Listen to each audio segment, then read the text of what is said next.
In part two of our discussion of history of reading instruction as well as history of reading research, we're going to continue with information processing models, which began to arise especially in the 1970s in terms of how they were influencing instruction, although you can see that there was some early research on schema theory going back to Bartlett in the 1930s.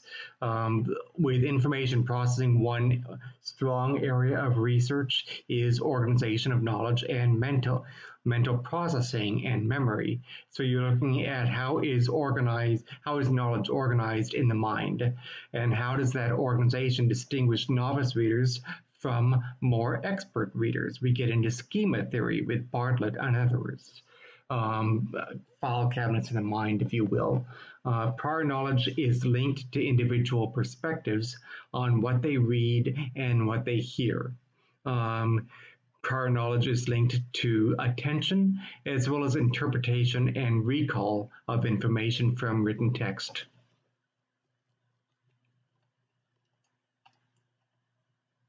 So we get into Frederic Bartlett's schema theory, which dates back to the 1930s, but it's been built upon since that time.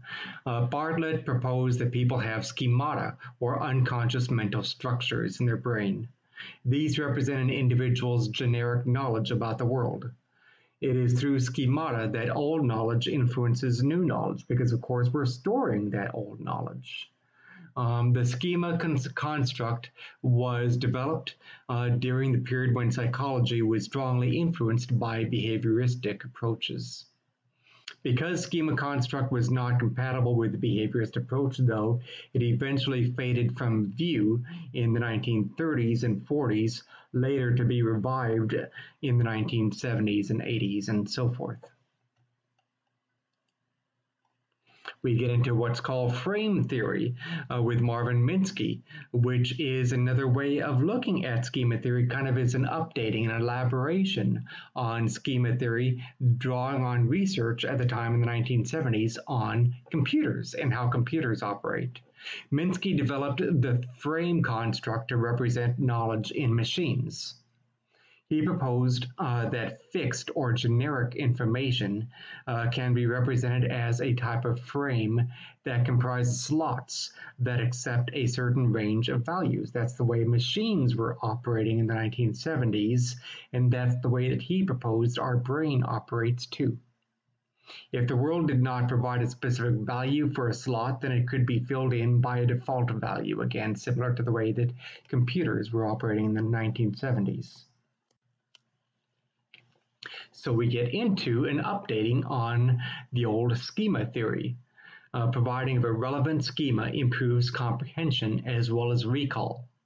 Concepts are stored by identifying those aspects of the event related to other concepts. In other words, you're relating new knowledge to prior knowledge. We make connections between information in the text and what we already know. Rumelhart defined a schema as, quote, a data structure for representing the generic concepts stored in memory, adding that there are schemata representing our knowledge about all concepts, those underlying objects, situations, events, sequences of events, actions, and sequences of actions. And this was developed into an understanding of a type of script construct to deal with generic knowledge and sequences of knowledge that develop kind of sequentially along a script. So we have trends that begin to develop as we get into the 1980s. Associations were established between readers' existing knowledge and their subsequent performance, or their existing knowledge and comprehension, or between existing knowledge and their development of memory, or their existing knowledge and the way in which they engage in strategic processing of information and strategic reading behaviors. All of this draws on a schema theory and information processing theory. Then we get into text-based factors in reading. This is different from information processing. It's a different field of study entirely, dealing with textual analysis. In this case, we study grammar of language as it is on a page, cohesion of text, structure of text, as well as genres of text. And so we started studying in the late 1970s into the 1980s and ongoing the way that words on a page are structured together, textual factors, and how that influences reading. We also saw a rise in the 1990s, in particular, of research on strategies, reading strategies, summarization, mapping, self-questioning, predicting. Reading strategies are often linked with scaffolding techniques also. Scaffolding technique is when you provide a student with a clue, a hint, a tool, a help that can help them bridge a gap between what they are able to do independently and what they can do with assistance. Remember that drawing on a Vygotskian concept, there is what's called the zone of proximal development, ZPD. In the zone of proximal development, is the difference between what a child can do with independence and what a child can do with assistance. If a child can easily read a text without assistance, that's not the ZPD, that's independent. If a child is going to get frustrated reading a book that's right way out of their reading ability level, that's not the ZPD either, that's frustration. So what you want to do is you want to assess what can the child do, in this case, read independently without any need for assistance, and what is the maximum that the child can do with guidance, with assistance. And the ZPD is in between there. And you want to stretch that child's abilities with guidance so that eventually what the child, because remember the scaffolding, things like think alouds and tips and providing them with graphic organizers. The scaffolding that you're providing is not supposed to be a constraint. It's not supposed to be something that limits the child. It's supposed to be something that frees the child so that the child will eventually reach independence. There's the old saying that what a child can do with assistance today, tomorrow that child will hopefully be able to do with independence. So the goal is always independence, but eventually there'll be a new goal where the child needs ongoing assistance. So the ZPD is always shifting, and you're using strategy instruction as part of a scaffolding technique to help that child gain increasing independence at increasingly more difficult areas.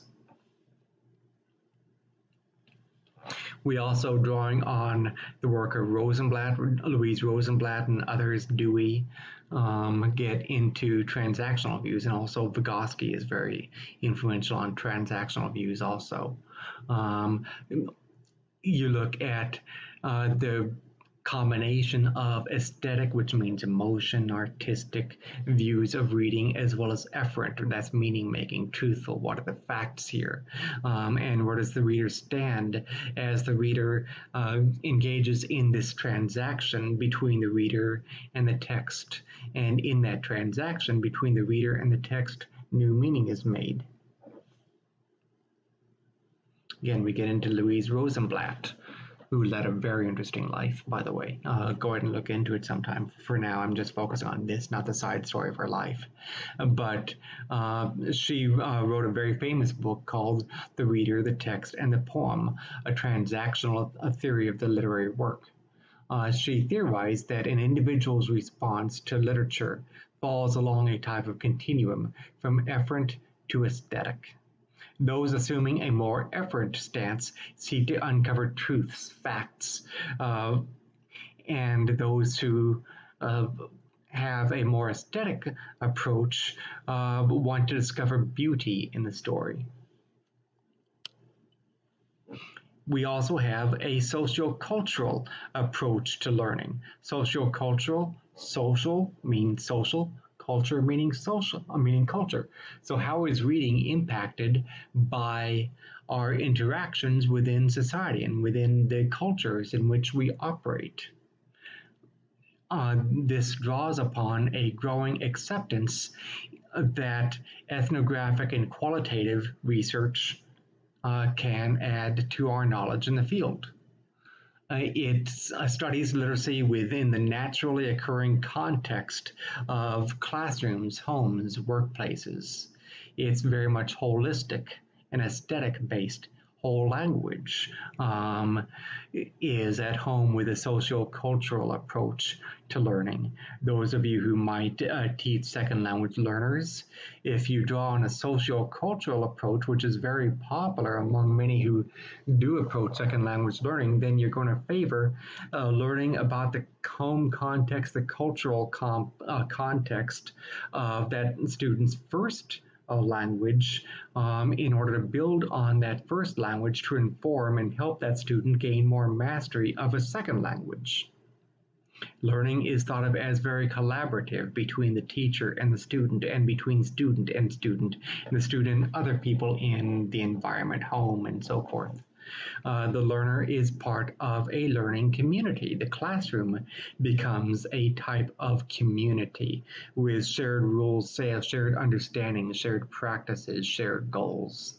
And this is where we get language such as students learning from more expert learners. You get an emphasis on group learning, collaborative learning from the sociocultural approach to teaching. We also have a rise, critical theory has been around for a long time, for a very long time actually, but especially in the 1990s within literacy instruction and reading instruction, critical theory began to rise a great deal. This is where you study knowledge gained in school settings vis-a-vis oppression and power issues and dominance issues. We get into ideas such as reading against a text, with a text being filled with all these oppressive metaphors and power-based assumptions, and you want to question what's in the text to uncover privileges and racism and assumed power and paternalism that might be in the text. And you have to critically examine the role of the teacher in power structure against the student. And so you're constantly asking who's privileged, who's not, and why in the context of reading from a critical social justice point of view.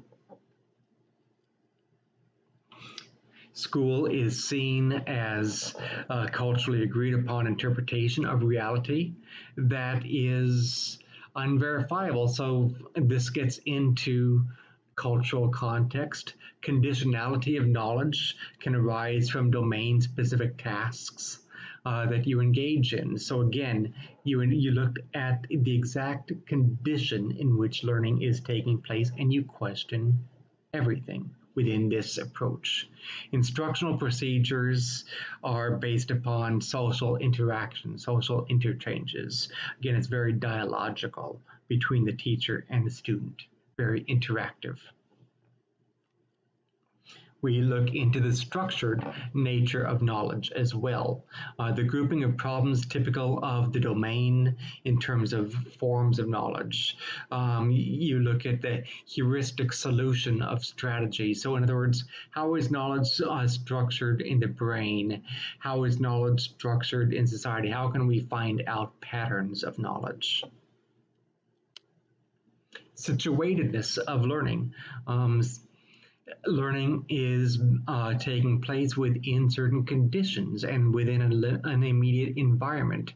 And in order to understand how meaning is made while a student is reading the text, you also have to understand that interaction within the specific situation in which it took place.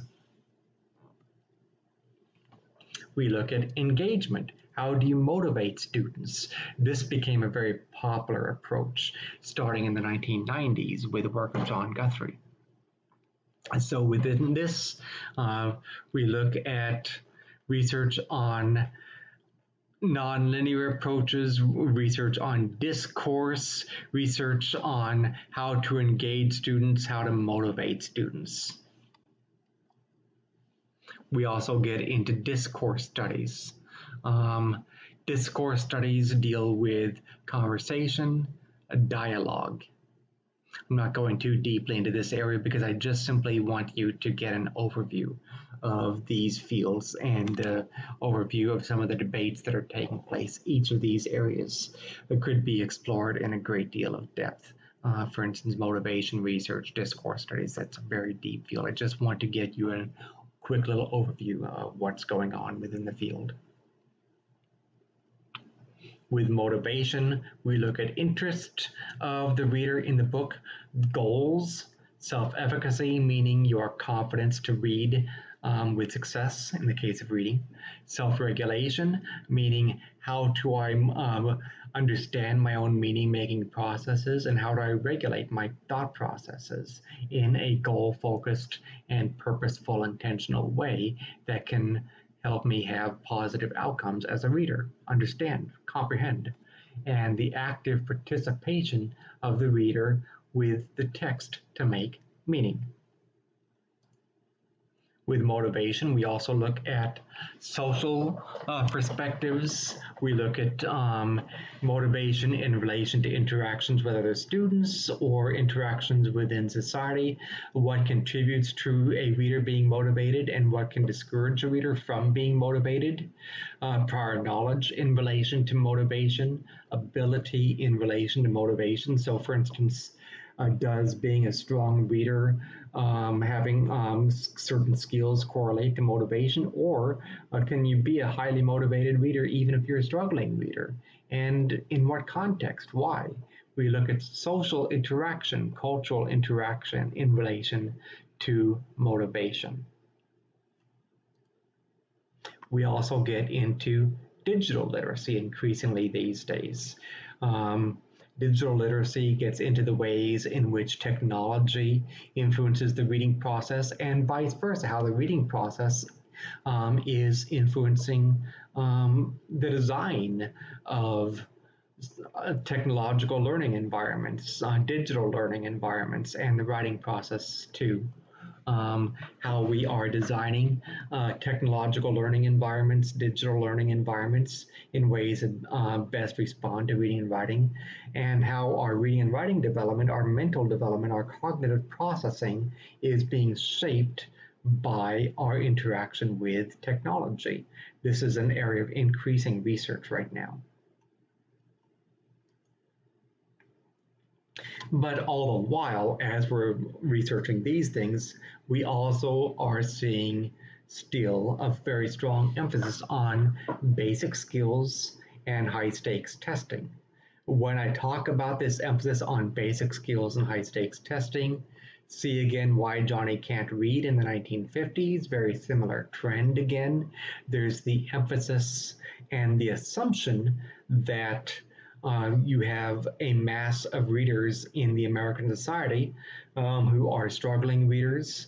There's the assumption that holistic approaches, whole language, top down, are harming readers and leaving readers unable to be effective readers. And so what we need is we need to get back to basic skills, bottom-up phonics-based approach, and test students to make sure that students are making adequate gains. So you see an investment in basic skill components of reading, gaining strong support from some areas, especially special education, neuroscience, and dyslexic researchers are having a pushing a strong emphasis on this as well. Of course, in the 1990s, you had No Child Left Behind Act that was pushing high stakes testing, but here in 2020, the No Child Left Behind Act, remember that's getting a little bit old, it's 1990. It hasn't gone away, and you still have state requirements on testing that have not gone away, but you have a new emphasis on high stakes testing, largely from neuroscience and from the dyslexia community and other people who are saying that we need to get to, and the behaviorists who would argue we need to get to a phonics-based approach to reading. Neuroimaging techniques are allowing researchers to examine neurological structures and processes that are engaged in struggling readers and readers with special needs. And the brain is lighting up in patterns that we can very narrow down to when a student engages in phonics reasoning. And phonics-based skills, here is how things light up in the brain. So that's one reason why neuroscientists favor that. Plus, by definition, someone who considers themselves a scientist in the hard sciences, as opposed to social sciences, will have a tendency to say that I only want a theory that can be backed up by a preponderance of very hard physical data-based evidence, not just these models. For instance, when we were talking about schema theory, it would be hard to get schema theory supported by a neuroscientist because there are some concepts within schema theory that are hard to show and really impossible to show on neuroimaging. It would be hard to light up the brain in a neuroimaging exam and say, here's the specific schema spot in X area of the brain. And so neuroscientists don't want these models that we keep on talking about. What they want is structures and theories that can be backed up by every bit as much of hard evidence as, say, heliocentricity or evolution. If you were to talk to a neuroscientist or another hard scientist, what they'll say is that they look at theory a different way than a social scientist does. That the theory of evolution or the theory of heliocentricity or theories of gravity are backed up by and investigated in a different way, a more rigorous way, they would say, than these models that are often talked about in the social scientists. So that leads us straight into the very popular science of reading movement. Now, when I say this, the science of reading movement does not encompass everything that is scientific in the field of reading, because Vygotskyans and schema theory and information processing models and transactional view of reading would argue, yes, they're scientific too, but the science of reading model, drawing on neuroscience and drawing on cognitive science and drawing on dyslexia research, would say not enough, really. So what the science of reading movement wants is it's very similar to what you saw in the 1950s. Get back to phonics first instruction, get back to behavioristic models, drawing on behaviorism and conditioning type of approaches. And let's also be sensitive to not leaving students with dyslexia behind and frustrated. And so the science of reading movement wants all children, without exception, to learn in the same way that is also understood by the science of reading movement to be appropriate for students with dyslexia. Because for one thing, it's a little bit hard to diagnose students with dyslexia at times. And the science of reading movement would say that many students who have dyslexia go undiagnosed or misdiagnosed. And so rather than letting students with dyslexia suffer from years of instruction that is inappropriate for them. Let's engage in instruction that is appropriate for students with dyslexia. And the argument from the science of reading movement is that instruction that is good for students with dyslexia is also good instruction for everyone. It's phonics based. So it's very popular among cognitive scientists. Emily Hanford, who is a journalist, has also been in the media a great deal. You can find her on NPR, and she's written some Washington Post editorials, that sort of thing. And it's impacting state legislation a lot. In Arkansas, it's very deeply impacting legislation. It tends to be reflected in state-mandated systemic intensive phonics first instruction in the early grades. Now, it is a little bit less influential on middle and secondary than the early grades, but there are ways in which you can have this phonics first part to whole approach to instruction also influence middle and secondary grades as well. So hopefully you enjoyed that in this two-part instruction. I skimmed through these topics. They're capable of being much deeper, but hopefully it gives you a good little overview on reading instruction, some of the guiding theories in reading instruction, as well as the history of literacy instruction. Have a good day.